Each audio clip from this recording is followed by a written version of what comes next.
Bonsoir, eh bien nous voilà donc à nouveau réunis ce soir pour voir plus en détail les fonctions de modélisation PolyNURBS de SharkFX V9. Alors la dernière fois, j'ai fait une petite enquête auprès de vous pour savoir comment on pourrait organiser un webinaire pour vous inviter à une formation gratuite sur ces fonctions. Et l'analyse des résultats de cette enquête m'a montré que la plupart d'entre vous souhaitaient plutôt des petites vidéos qu'une formation sous forme de webinaire.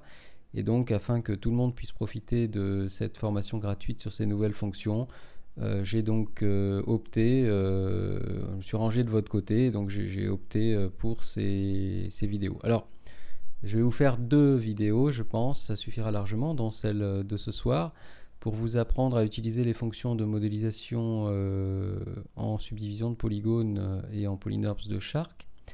Puis, ça sera donc à votre tour de les essayer lorsque les versions démo seront disponibles dans pas très longtemps. Donc, restez à l'écoute et à la surveillance de vos emails, puisque donc dans très peu de temps, j'aurai le plaisir de vous passer des versions gratuites en test, bien entendu, des bêta-versions qui seront relativement proches des versions finales, donc qui seront quand même relativement stables, pour que vous puissiez mettre en application tout ce que vous avez pu voir dans les vidéos et puis vous préparer à utiliser cette nouvelle version. Voilà, alors je vais effacer notre petit requin favori qui a été fait donc en PolyNURBS et puis je vais ouvrir un nouvel espace et on va regarder un petit peu ensemble les principes de la modélisation en subdivision de polygonale dans Shark. Alors, pour les gens qui sont habitués à des logiciels comme Maya, 3D SMax, Modo ou d'autres modelers, Blender, des modelers qui sont en modélisation en subdivision de polygones nativement, ici l'approche est un petit peu différente. Donc vous risquez de manquer un petit peu d'outils dans Shark, puisque Shark c'est pas un logiciel de modélisation en subdivision de polygones. Ça fait partie que la modélisation en subdivision, c'est une toute petite fonction de Shark noyée dans l'immensité de ses outils. Et donc le but ici, ça va être d'apprendre les bases des outils de Shark qui vont vous permettre de réaliser des formes complexes, comme le requin que vous avez pu voir par exemple. Bien entendu, ceux qui sont déjà utilisateurs d'un logiciel en subdivision de polygones et qui savent générer des topologies en quadrangle qui sont bonnes, pourront les importer dans Shark et puis tout simplement les transformer en NURBS. Voilà, donc pour notre part, nous sommes là avec les quelques outils de modélisation de polygones de Shark que je vais vous montrer. Ils sont suffisants pour la plupart des choses que l'on a à faire. Et je vais donc vous expliquer les grands principes. Alors déjà, je vais prendre ici une polysphère et on va regarder un petit peu ce qui se passe. Vous voyez que quand on fait une sphère en modélisation de polygones, on a ici le nombre de sections. Donc le nombre de sections, 20, et le nombre d'anneaux de la sphère. Donc ça, ce sont des choses qui sont réglables. Et si on décime, on va mettre 10 et 10, on s'aperçoit qu'on est de plus en plus basse qualité. Et c'est ce qu'on appelle la basse résolution. En fait, c'est sur la basse résolution qu'on travaille en règle générale, et après on subdivise pour transformer ça en haute résolution. Je vais vous expliquer ça bien entendu. Alors on s'aperçoit qu'il y a 2 types de topologie. Il y a les quadrangles ici, et puis il y a les triangles.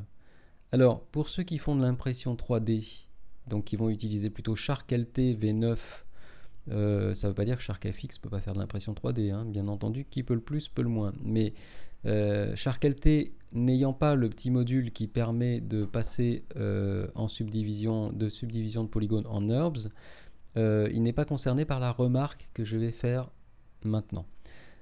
Par contre, en ce qui concerne SharkFX, vous verrez que la fonction de subdivision transformée en NURBS ne fonctionne que sur des quadrangles. Donc il va falloir faire attention d'avoir une grande majorité de quadrangles sur vos topologies, sinon vous ne pourrez pas transformer en NURBS.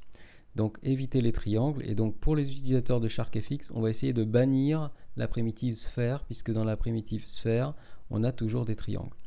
Ça ne veut pas dire qu'on ne puisse pas les transformer en NURBS, ça veut dire simplement qu'il va falloir qu'on ait une grande proportion de quadrangles par rapport au triangle qu'on a, sinon l'algorithme qui va transformer ça en NURBS va échouer. Alors, en ce qui concerne les utilisateurs de SharkLT, ça n'a pas d'importance, puisque en fait, comme on n'a pas la transformation en NURBS, il va gérer les triangles et les quadrangles sans aucun problème. Voilà, donc ça c'était pour vous dire, dans la topologie, si on résume, des triangles à proscrire pour les utilisateurs de SharkFX, qui veulent donc du NURBS, et les quadrangles qui seront la topologie préférée des utilisateurs de SharkFX pour que l'objet subdivisé puisse être transformé en NURBS. Voilà, ça c'était la parenthèse topologique, ça vous donne les bases de ce que l'on va faire. Ensuite, on va prendre un petit peu les outils. Alors vous avez un certain nombre de primitives qui sont au nombre de 4. Vous avez des tors, vous avez des cubes, vous avez des sphères, et puis vous avez un maillage par point. Vous faites 3 points, ça fait une maille.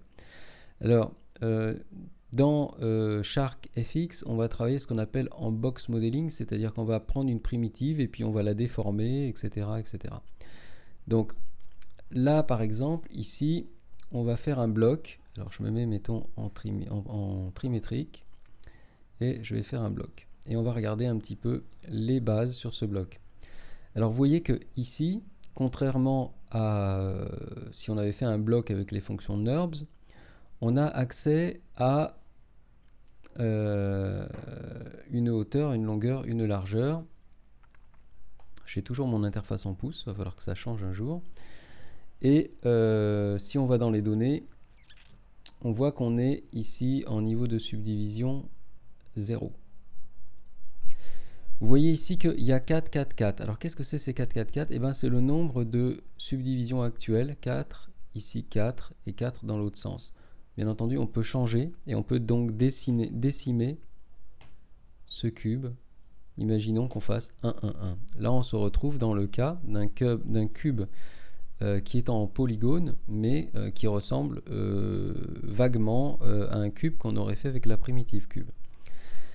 Alors, c'est toujours avec une structure simple qu'on va travailler et on va évoluer vers quelque chose de compliqué. Mais à la base, on va travailler sur une structure simple et qu'on va subdiviser. Donc, si je subdivise avec cet outil subdivision sur cette structure, je vais me rapprocher de plus en plus, eh bien, bon, bah là, entre autres, de quelque chose d'ovale. Et c'est ce que fait l'algorithme. Alors, là-dessus, je vais vous présenter les bases de la modélisation en subdivision.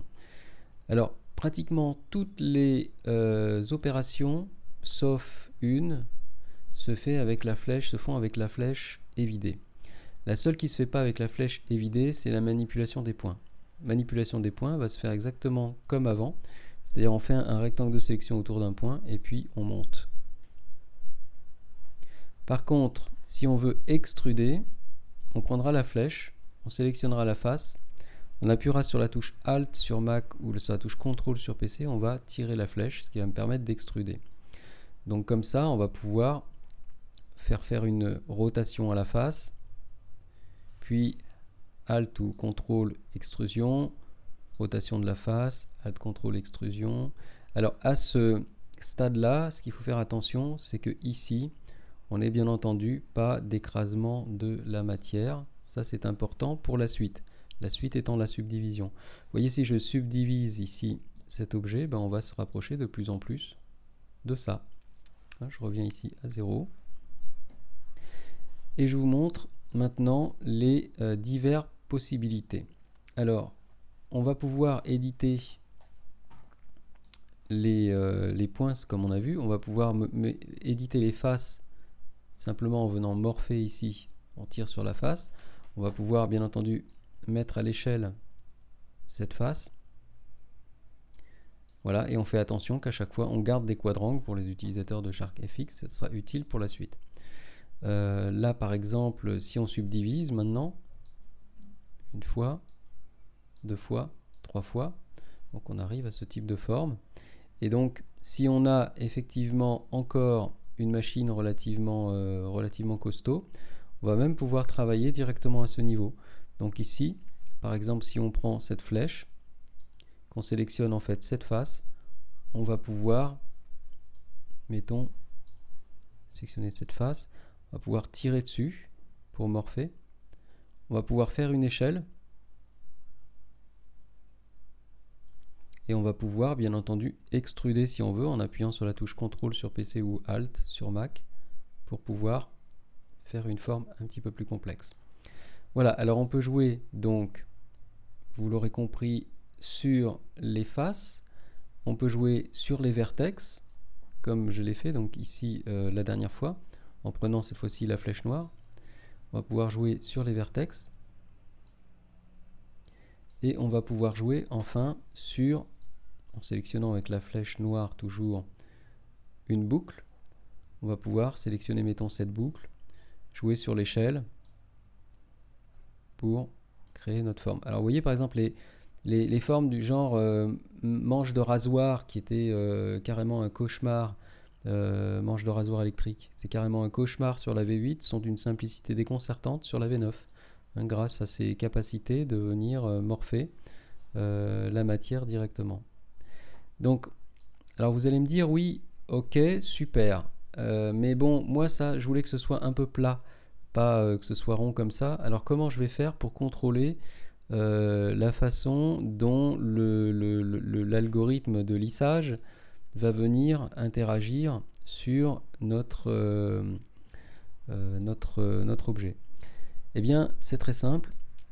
Il y a des choses qu'on sait faire manuellement, entre autres, on sait aussi faire des découpes et subdiviser par nous-mêmes. Pour ça, on a un outil, donc je reviens au niveau 0, qui s'appelle ici l'outil ajout de boucle. Alors cet ajout de boucle, par exemple, va pouvoir dire je vais faire une boucle là sur cette arête. Donc je vais sélectionner l'arête, il faut faire un bon zoom pour voir ce qu'on fait. Et là, je vais faire une boucle juste sur la tranche ici. Et vous allez voir ce que ça va faire. Ça va contraindre l'algorithme de lissage, ça va le contraindre en fait à faire quelque chose de plat. Vous voyez, il n'a pas arrondi parce que comme il y a une petite arête là, il a été obligé donc de le conserver plat. Et donc en fonction de ça, on va pouvoir contrôler notre forme.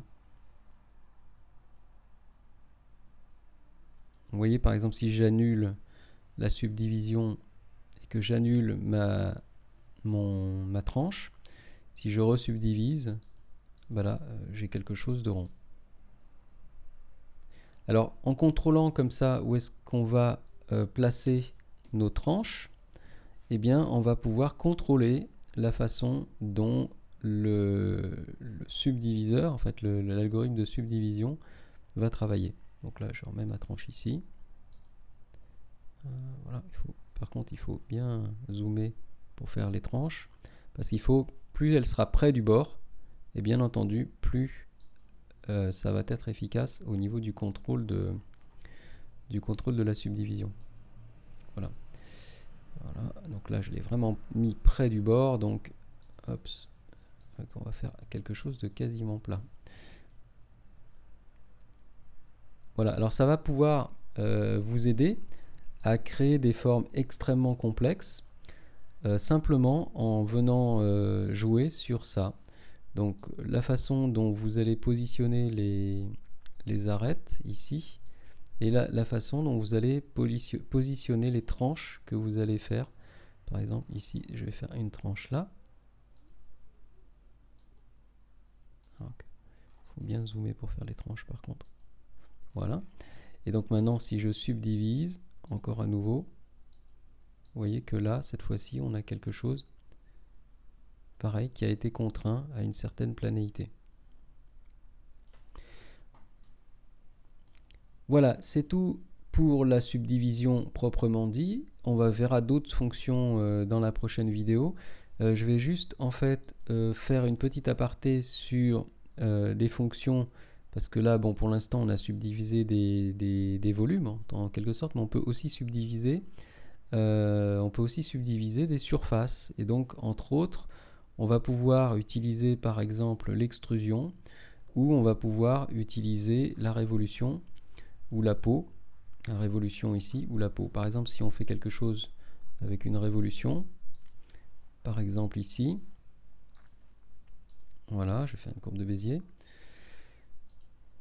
Je prends l'outil révolution, c'est ça que je fais tourner en fait là-dessus. Donc cette ligne était un petit peu inutile, mais bon, je l'ai faite pour simplement pour me guider. Vous voyez que là, on a à chaque fois les anneaux et les sections, donc les anneaux et les sections X et Y. Donc si je mets ici, mettons, et je mets 4 et 4, vous allez voir ce que ça va faire. En fait, ça fait rien. Parce que, pourquoi? Oui, parce que j'ai validé mon truc. Donc je refais. Voilà. Et là, on a outrageusement simplifié. Et si je remonte ici à 10 et 10, je vais retrouver ceci. Et donc, je vais pouvoir subdiviser ma surface comme ça. De la même façon. Alors, l'avantage, c'est que je vais pouvoir faire des choses complexes. C'est-à-dire que là, par exemple, je vais pouvoir m'amuser à venir tirer des faces. Voilà. Donc, pour faire des formes un peu complexes. Ou voire même carrément extruder.